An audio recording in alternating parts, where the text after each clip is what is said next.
Miriam Stanton was 67. Her life could easily be drawn on a map, a straight line between 2 points, home and supermarket. She woke up at 6:30 every morning, just as she had for over 30 years.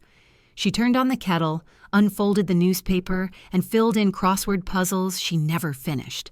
Since her husband, a former history teacher, had passed away, she too had become a chapter in an old textbook, the one people flip through but never reread. She had a daughter, Karen, who lived in Seattle, and 2 grandchildren she saw twice a year, July and Christmas. They called her on FaceTime sometimes, and Miriam always made sure her hair was done and her earrings matched. Even through a screen, she refused to look like a lonely grandma. But no matter how organized her life seemed, something inside was humming quietly. A kind of silence you can't drown out with the sound of a boiling kettle. One morning, while walking her neighbor's dog, her own had died 5 years ago, but the habit stayed, she noticed a new poster at the bus stop. It read, "The station is gone, but the buses still run," and below it, "Bus tour across America for seniors, 10 days, 5 cities, no age limit for adventure." Miriam stopped. She had never traveled alone. The last time she'd been to another state was in 1989, a conference trip with her husband. But that morning, something inside her shifted. Maybe it was the pull of the leash in her hand, or the way the sunlight hit the words, "No age limit." She took a picture of the poster with her phone, and for the first time in years, she felt curious. That evening, she opened her laptop and typed into Google, "Senior Bus Tour California." She found a small company based in San Diego that organized road trips on vintage buses for those who no longer hurry. The route was simple: Los Angeles, Palo Alto, Lake Tahoe, Madison, and a tiny town near the Nevada border called Silver Creek. Her finger hovered over the Book Now button, and then she clicked it. A week later, she stood at the station with a small suitcase and a travel mug of coffee. The bus wasn't new, but it was clean. Painted on the side were the words, "Retired and Rewired." The driver, a man in his 60s with a baseball cap that said Hank, smiled at her. "You must be Miriam. First one on the list. Welcome to the club of people who still search for something." She smiled and took a window seat. A woman with a long silver braid and a camera slung across her chest sat beside her. "Laura," the woman said, shaking her hand. "Miriam." 2 classic names on the same route, Laura laughed, and the bus rolled forward. The first few days felt like a time warp, a moving mosaic of faces with stories that had already seen most of the world, but still had light left in their eyes.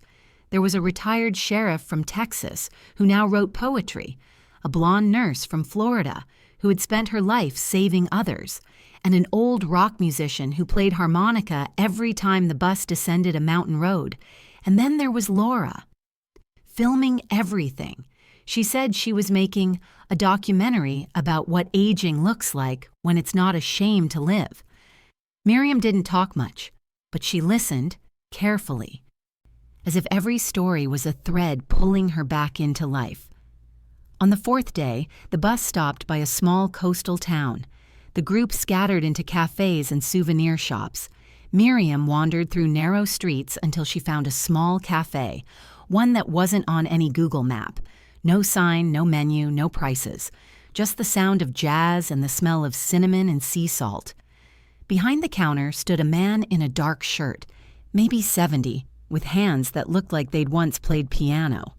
"You're not from around here," he said without looking up. "Do you say that to all your customers?" She smiled. "Only to the ones who finally stopped rushing." He placed a cup of coffee in front of her. "On the house? That's how we do things here." She took a sip. The coffee was perfect. Smooth, deep, and real. The kind you can't get from a machine. "What's this place called?" she asked. "The Nowhere Café," he said. "Like, nowhere?" "Exactly. Sometimes you have to reach nowhere to finally find yourself." When she returned to the bus, Laura was filming the sunset. "Where were you?" "In a place that doesn't exist." "Oh, how mysterious." It was delicious, Miriam smiled softly. That night in her hotel room, she tried to find the Nowhere Café online. Nothing came up. No photos, no reviews, not even a trace on the map. She tried the street name. It didn't exist either. Miriam closed her laptop, stared at the ceiling, and laughed quietly. Maybe it was a dream. Maybe not. But the thought wouldn't leave her. And that's when she decided, after the tour, she would go back. And this time, she'd find that cafe again. When Miriam returned home at the end of September, the air already smelled of autumn. Not the leafy kind, but the kind that whispers, something is ending. The bus tour had ended quietly. No speeches, no promises to stay in touch. People just hugged, exchanged numbers they would never use, and disappeared back into their lives. That's how grown-ups say goodbye, politely, without too much feeling. Her apartment was exactly as she'd left it.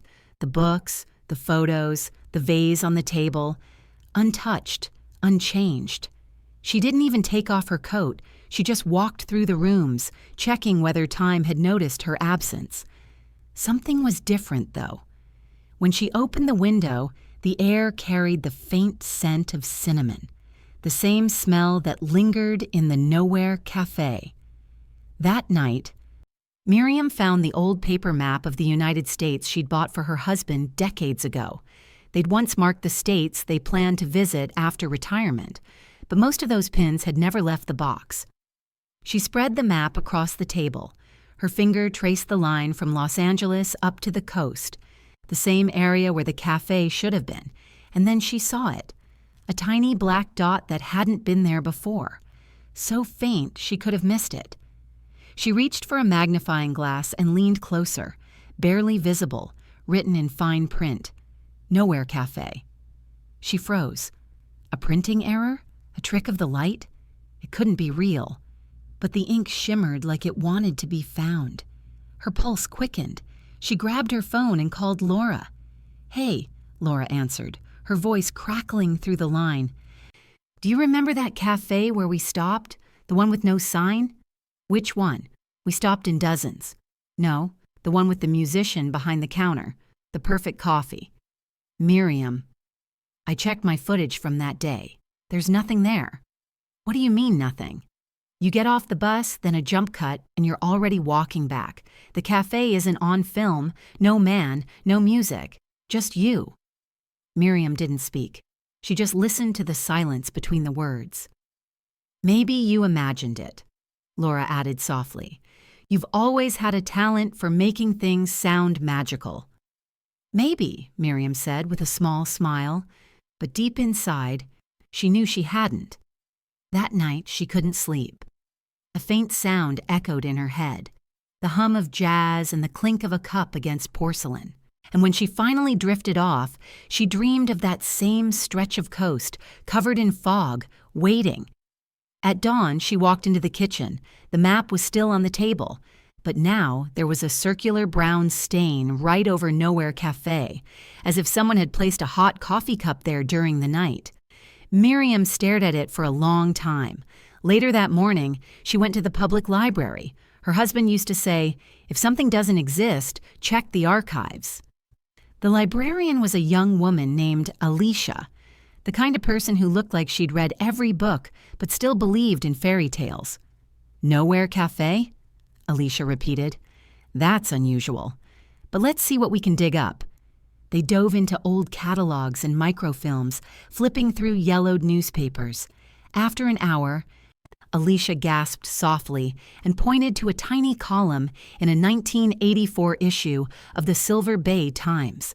"Small seaside cafe destroyed in fire. Owner, musician Jonathan Mace, known for his saying, 'Sometimes you have to reach nowhere to finally see yourself.'" Miriam's hand trembled as she touched the page. "That's him," she whispered. "But this was nearly 40 years ago," Alicia said. "He couldn't still be—" Miriam didn't answer. She didn't need to. That night she sat on her couch, the map in her lap, the article on the table. The city outside was quiet. Too quiet. She remembered his voice, deep, calm, certain, saying, "We remember those who don't rush." And suddenly she knew. She had to go back, not for proof, for closure. The next morning, she packed a small bag, a flashlight, a camera, her phone, and the map.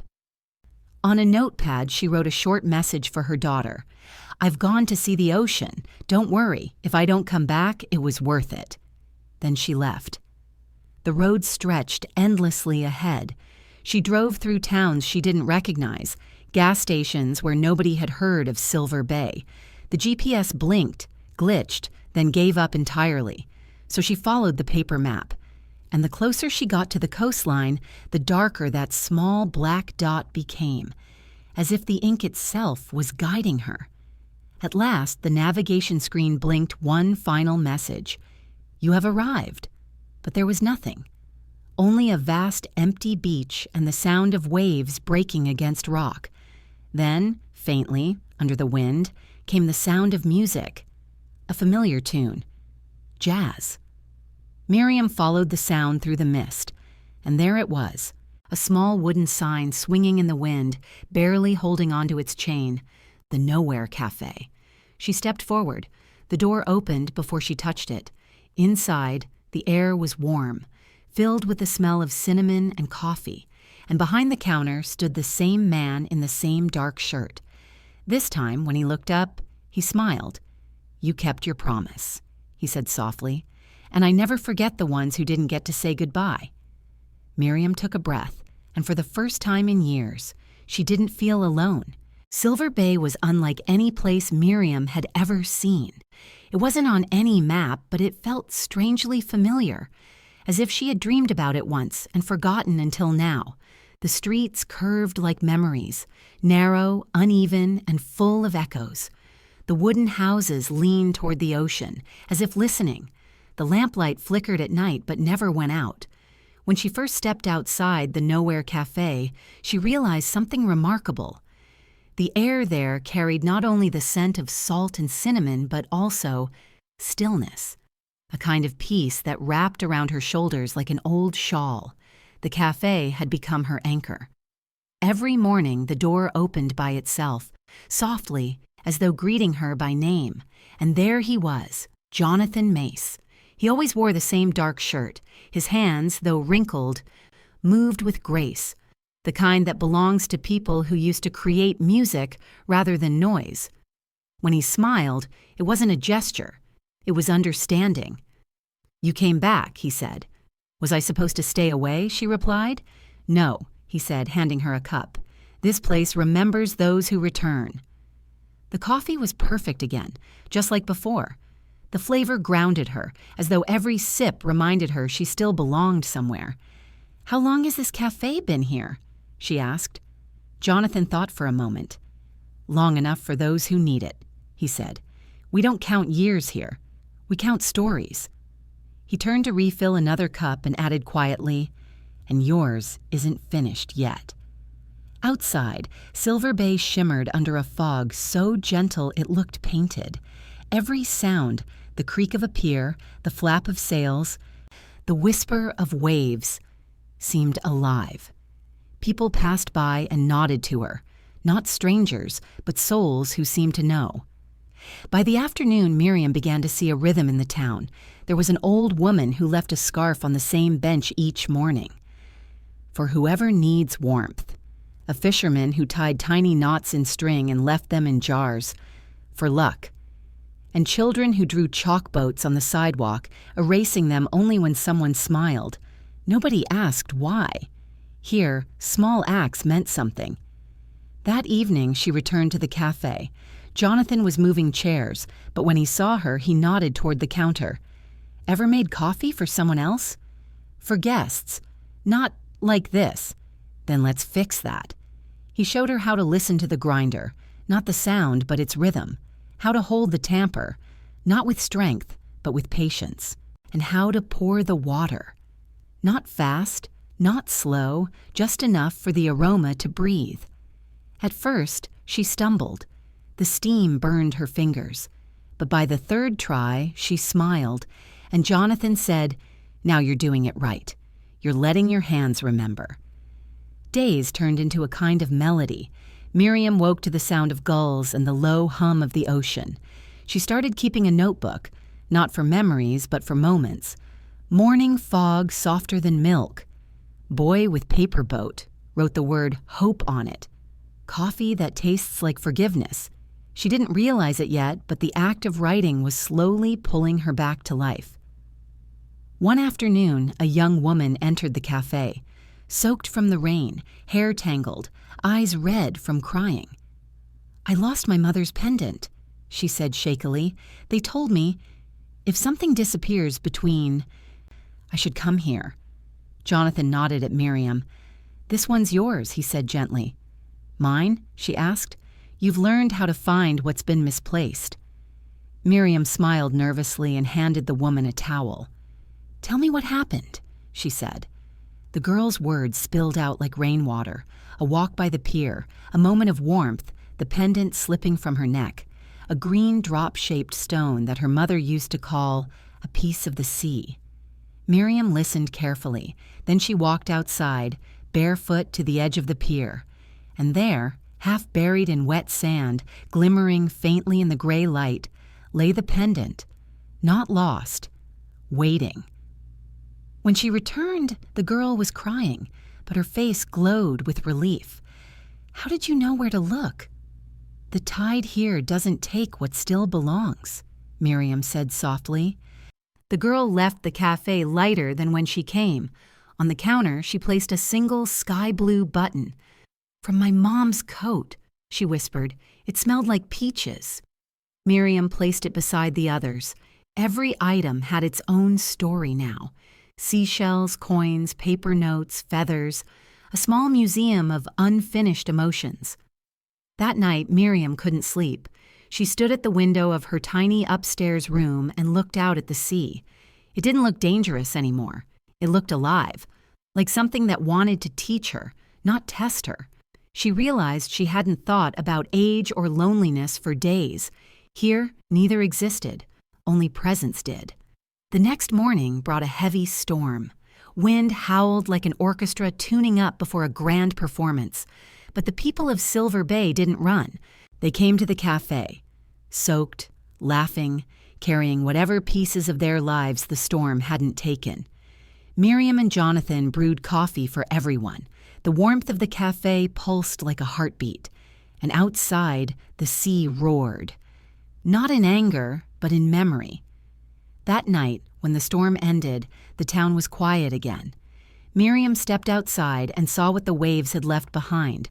A rusty key, 2 smooth stones, one white, one black, and a tiny wooden boat with the word "still" carved into its side. She picked it up, smiled, and placed it on the cafe shelf beside the blue button. "Still," she whispered. "Not done, just still." For the first time in decades, she felt weightless, as if she'd stopped surviving and started living. When the great storm finally came to Silver Bay, no one screamed, no one ran. Here, storms weren't enemies. They were conversations. If the wind came from the ocean, it meant the sea had something to say. The sky turned the color of pewter. Waves rose like tall, dark walls. Even the gulls stopped calling. Inside the Nowhere Café, every cup rattled softly on its saucer. The windows trembled, but the light, the faint golden glow from the candles, held its ground. Miriam stood by the doorway, the same paper map in her hands. The dot that marked Nowhere Café flickered like a pulse under the lamplight. Jonathan was next to her, calm as ever. Too calm, like someone who'd lived through storms that never made the news. "You knew this was coming," she said. "Not knew," he answered. "Felt. Every place has its season. Ours has lasted longer than most. And when it's over, then it becomes what it was always meant to be." The first gust shattered the old sign outside. Within minutes, people from all corners of the town began arriving. Fishermen, teachers, children, even Laura with her camera tucked under her coat. The cafe filled with bodies and breath. Miriam poured tea, Laura lit candles, Jonathan played faint chords on an old guitar to keep the air warm. Outside, the sea howled like it was trying to remember its own name. When the power went out, no one panicked. The candles flickered, and the room glowed, as if every flame carried a piece of someone's hope. Miriam looked around. Every face was calm. Every hand held something fragile. A cup, a memory, another hand, and on the wall behind the counter, the old map began to change. Lines glowed faintly like veins under skin, connecting places that had never touched. Every road, every forgotten pin, every lost town was converging here. To this point, to this cafe. Jonathan turned toward her, eyes shining. "Do you see it?" "What is it?" she whispered. "You did this," he said softly. "You connected them. You made this place visible." "I only served coffee," she laughed through tears. "Exactly," he said. "You gave people reason to stop running." Outside, the ocean crashed against the shore, loud enough to shake the floorboards. Jonathan walked to the window and watched, unafraid. Miriam followed. "If this place disappears," she began. "It won't," he interrupted. "It'll just move to whoever needs it next."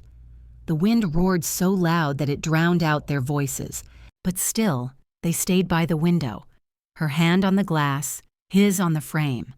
When the storm reached its peak, the entire cafe seemed to breathe. The walls flexed like lungs. The candles bowed low but refused to die. Then suddenly, silence. A silence so deep it rang in her ears. At dawn, the storm was gone. The town shimmered under a silver light, soaked but untouched. The sea was calm again, as if nothing had happened. When the first rays hit the cafe sign, Miriam gasped. The letters had changed. Where it once said, "The Nowhere Café," it now read, "The Somewhere Café." Jonathan smiled. "Told you," he said. "Told me what?" "That nowhere is just somewhere waiting for a name." Weeks passed. Silver Bay began to breathe again, slower, gentler. People came every morning, not just for coffee, but for company. Each one brought something small, a seashell, a drawing, a memory written on a napkin, and each one left lighter than they came. Miriam now lived upstairs, above the cafe. Every dawn she opened her window and listened to the waves. Her hands no longer trembled. Her heart no longer felt like a locked room. Sometimes, when she looked toward the horizon, she thought she saw Jonathan walking along the pier, soaked to the bone, smiling, fading into the mist. She never called out to him. She didn't need to. Some people don't leave. They just change their shape. One evening, a postcard arrived. No return address. On the front, a photograph of Silver Bay after the storm. On the back, a single line written in steady handwriting. "Some places are born the moment someone names them. Thank you for naming us. J." She framed it, placed it behind the counter. Next to it, a small sign she carved herself. "Every story has an address. We just help you find it." Months later, Laura's film was released. It was called The Somewhere Café. No narration, no special effects, just faces, sounds, and the rhythm of an ordinary miracle.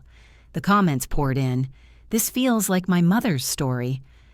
I thought life after 60 was the end. I was wrong. I think I've been to this cafe. It's not on any map, but I swear it's real." Miriam smiled when she read that last one. She stepped outside, the breeze tugging at her apron, and whispered to the sea, "That's the point, isn't it?" The waves answered. One gentle splash against the shore. And so it continues. When travelers, old, tired, carrying suitcases full of what-ifs, arrive at the coast, they don't need directions anymore. Because somewhere, beyond the fog and pine trees, a warm light glows. A door opens with a soft chime, and inside, a woman with calm, kind eyes smiles and says, "Take your time. Tell me where you've been, and then where you'd like to go."